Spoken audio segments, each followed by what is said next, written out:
रहेगा भारतीय संस्कृति एवं कला।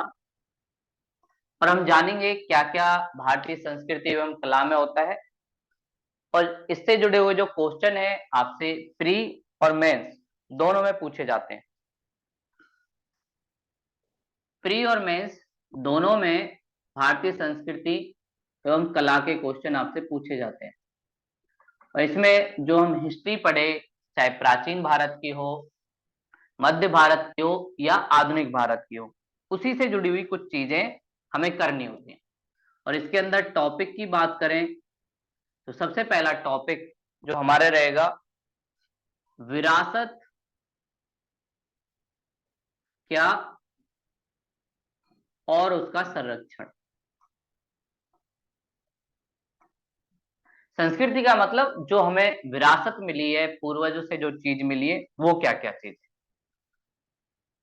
और उसका कैसे हम संरक्षण कर सकते हैं। तो पहला टॉपिक हमारा यही होगा। दूसरा जो टॉपिक, एक डिबेट रहती है कि संस्कृति एवं सभ्यता में अंतर। ये क्वेश्चन कई बार प्री में पूछा जा चुका है और मेंस में। सभ्यता में अंतर क्या होता है, किसे हम कहेंगे संस्कृति, किसे कहेंगे सभ्यता। फिर उसके बाद कला के विविध रूप। भारत में बहुत सारी कलाएं मिलती हैं, उनके विविध रूप, अलग अलग रूप। इसमें हम लोग स्तूप, बौद्ध धर्म से जुड़ा हुआ, चैत्य, बौद्ध और जैन दोनों धर्म से जुड़ा हुआ, साथ में विहार जहां पर भिक्षु लोग रहते हैं, उसके बारे में जानेंगे। इसके अलावा मंदिर, इंडो मुस्लिम स्थापत्य, इन्होंने जो दिल्ली सल्तनत के बाद साथ में मुगल काल में इंडो मुस्लिम स्थापत्य जो मिक्स कल्चर चला, उसमें क्या क्या चीजें। फिर उसके बाद मस्जिद, गिरजाघर, चर्च, इनके बारे में जानेंगे। इसके अलावा गुरुद्वारा जो सिख धर्म से जुड़ा हुआ है, और सिनेगॉग पारसी धर्म से जुड़ा हुआ उनका मंदिर, ये पारसी धर्म। इन कला के विविध रूप को हम देखेंगे। ये जो है धार्मिक कला कह सकते हैं इन्हें। कला में ही दूसरा जो आएगा शिल्पकार, अलग अलग जो अपनी चीजें बनाते हैं, इसी से जुड़ी हुई चीजें। तो शिल्पकार जिसमें स्तंभ कला, और हमें देखेंगे अशोका द ग्रेट, वो अपने बनाएंगे। साथ में मूर्ति कला, और मूर्ति कला में हम लोग तीन जानेंगे। पहला गांधार, मथुरा, अमरावती, दक्षिण भारत, इन तीन जगह जो मूर्ति हमारी विकसित हुई उसके बारे में। उसके बाद चित्रकला। भारत में चित्रकला भी काफी ज्यादा फेमस हुई। बहुत सारे पेंटर, जहांगीर खुद चित्र बनाते हैं। और चित्रकला में भी सबसे पहले गुफाओं के अंदर जो चित्रकला बनी, भीमबेटका, साथ में एलोरा, अजंता, इनकी गुफाएं, एलोरा, अजंता, जहां पर बौद्ध और जैन इनसे जुड़ी हुई गुफाएं हैं, उनकी पेंटिंग है, जातक कथाएं हैं। फिर साथ में राजपूत चित्रकला जो पश्चिमी भारत में दिखती है।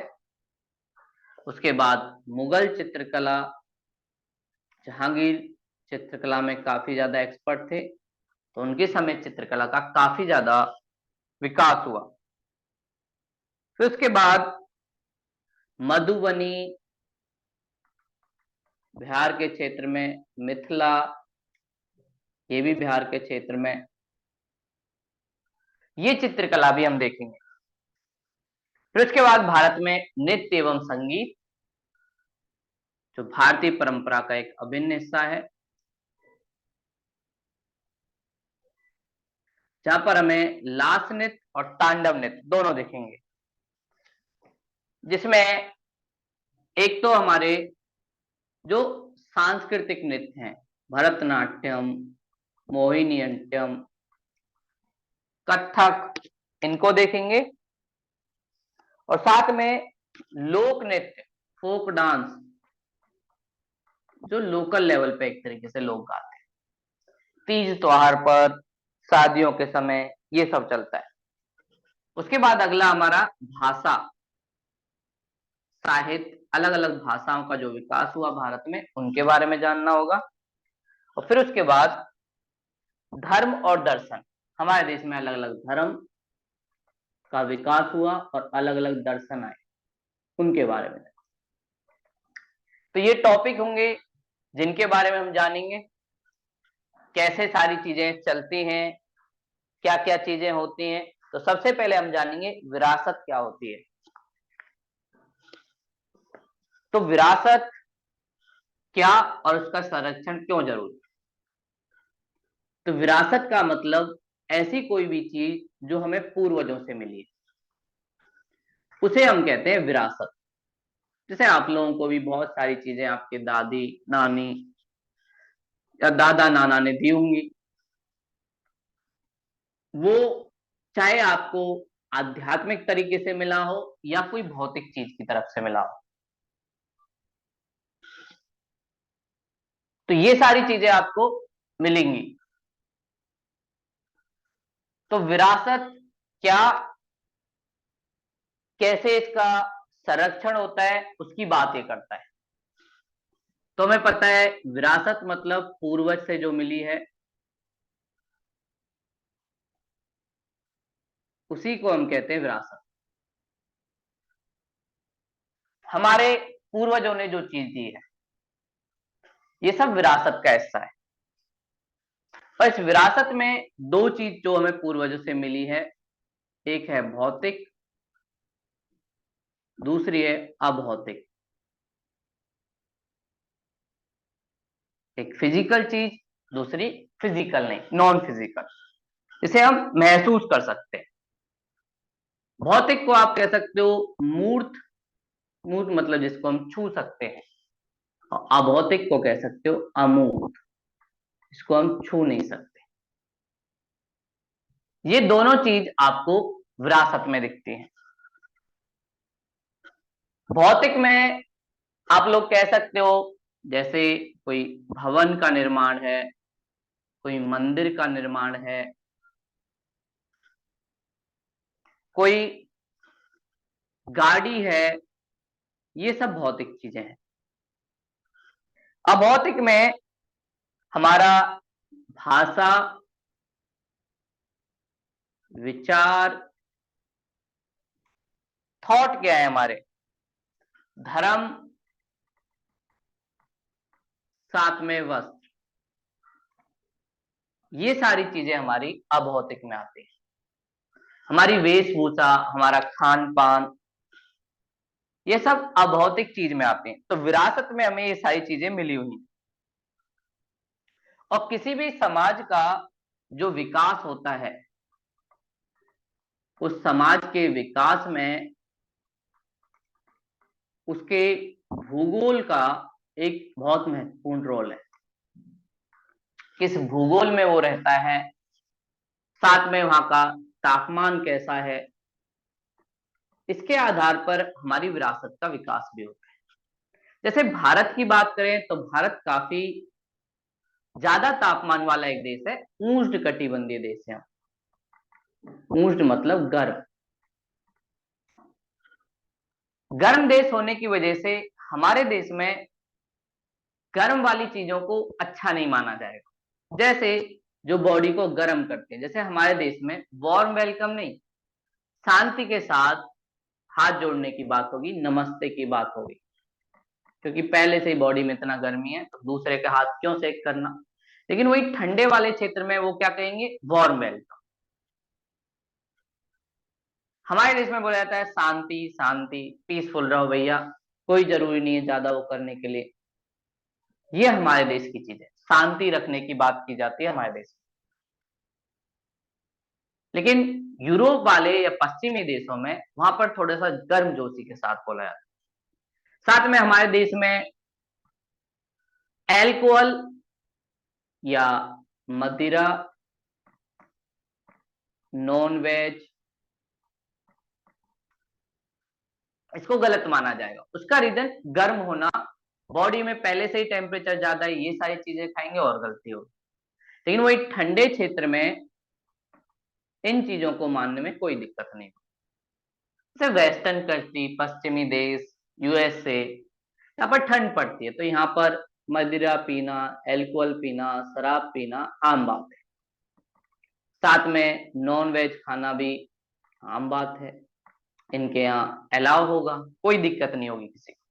छोटे छोटे बच्चे भी मदिरा पी लेंगे आराम से, क्योंकि उन्हें पता है बॉडी में टेम्परेचर इतना कम है, नहीं पियेंगे तो वैसे ही हो जाएगा दिक्कत। तो आपका कल्चर आपके भूगोल पर काफी ज्यादा निर्धारित होता है। और यहीं से क्वेश्चन उठता है एक, कि संस्कृति और सभ्यता में अंतर क्या है।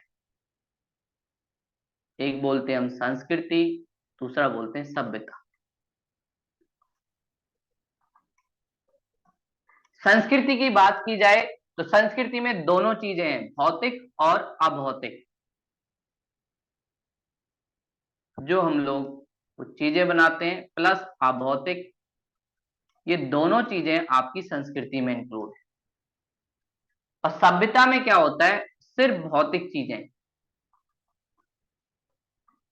इसमें अभौतिक चीजें नहीं होती।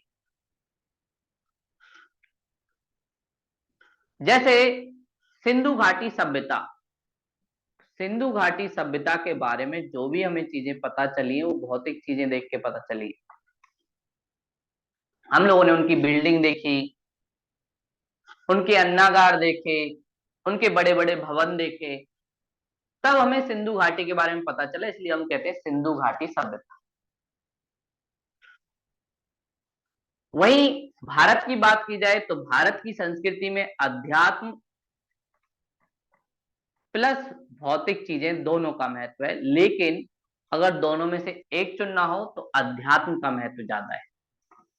हमारी संस्कृति में अध्यात्म को, स्पिरिचुअलिटी को काफी महत्व दिया जाता है, भौतिक चीजों को काफी कम है।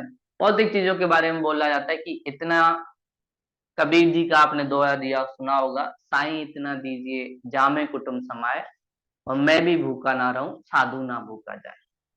तो भगवान अल्लाह हमको इतना देना कि हमारे पास इतना हो कि अपना पेट भर सके और हमारे दर पे जो है उसका पेट भर सके। इससे ज्यादा इंपॉर्टेंस हमारे समाज में नहीं दिया जाता। हमारे समाज में अध्यात्म पर ज्यादा ध्यान दिया जाता है।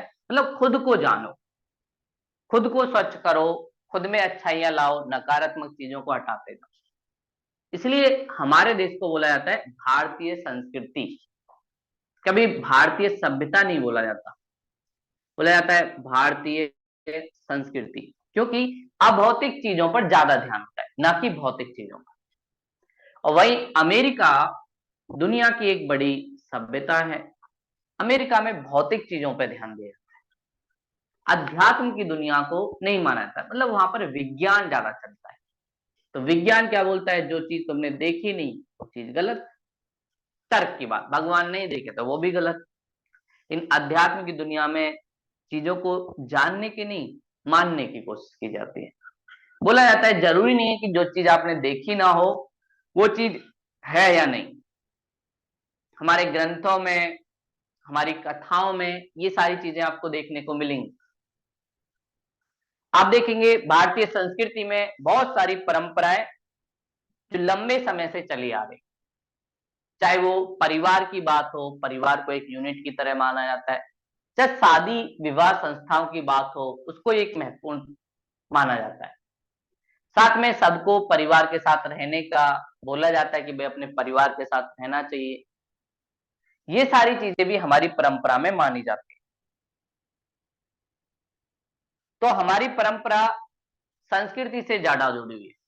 और अगर हम बात करें संस्कृति और सभ्यता, तो संस्कृति और सभ्यता में कुछ अंतर होता है। पहली चीज तो हमने देखी, संस्कृति में भौतिक और अभौतिक दोनों चीजें हैं, लेकिन उसकी तुलना में अभौतिक चीज को ज्यादा महत्व है। सभ्यता में भौतिक चीज को ज्यादा महत्व है, अभौतिक चीजें बहुत कम है। वही दूसरा अंतर, संस्कृति धीरे धीरे चलती है। आप एक दिन में किसी समाज की संस्कृति नहीं चेंज कर सकते। एक दिन में आप किसी समाज की वेशभूषा, भाषा या उनके विचार को परिवर्तित नहीं कर सकते। इसका मतलब संस्कृति की जो गति होती है वो थोड़ी धीमे होती है, धीरे धीरे होता है। लेकिन सभ्यता को आप चेंज कर सकते हो। जैसे आप बिल्डिंग बना सकते हो, नहीं, भारत में चेंज भी हो रहा है, बड़े बड़े शहर बन रहे हैं। उन शहरों की वजह से सभ्यता तो हमारी विकसित हो ही रही है। सभ्यता को आप कुछ सालों में बना सकते हो, संस्कृति को कुछ सालों में नहीं बना सकते। इसको बनने में बहुत सारी पीढ़ियां लगती है, उसके बाद आपकी संस्कृति बनती है। तो संस्कृति को विकसित होने में काफी लंबा समय लगता है, वहीं सभ्यता को विकसित होने में काफी कम समय लगता है। और संस्कृति किसी समाज में गहराई से पाए जाने वाले गुण होते हैं, पाए जाने वाले गुण जो किसी समाज में बड़ी गहराई से जुड़े होते हैं। सभ्यता ऊपरी स्तर पे होती है कि आज मेरे पास ये गाड़ी, कल को आपको गाड़ी अच्छी नहीं लग सकती। संस्कृति में ऐसा नहीं होता। बहुत सारी चीजें जो आप संस्कृति की हैं उनको लगाव करते हो। जैसे बोला जाता है कि भाई बड़ों का सम्मान करना चाहिए, ये हमारी संस्कृति का हिस्सा है। अपने गुरु का सम्मान करना चाहिए, ये सारे संस्कृति का हिस्सा है। चाहे एकलव्य की कहानी हो, चाहे अर्जुन की कहानी हो, ये सारी चीजें इसी संस्कृति को दिखाते हैं। या राम की कहानी हो, की कहानी भी भारत में संस्कृति को दिखाती है। तो ये दोनों में एक मेन मुख्य अंतर होता है। और मानव का स्वभाव होता है कि धीरे धीरे वो प्रगति करना चाहता है, इसलिए नई नई चीजें अपनी संस्कृति में, अपनी सभ्यता में ऐड करना चाहता है। प्रकृति ने उसको ऐसा बनाया कि मानव एक चीज से खुश नहीं होता।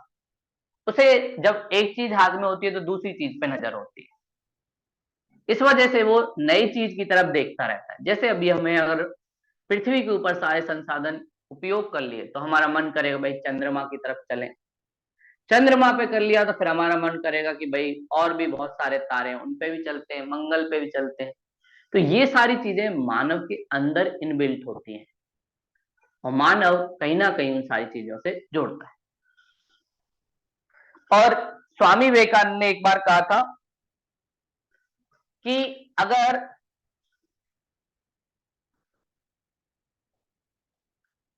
भारत के बारे में जानना है तो भारत के पास पश्चिमी दुनिया को देने के लिए,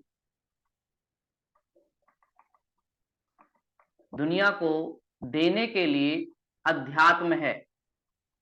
ये हमारी ताकत है, हमारा सॉफ्टवेयर है।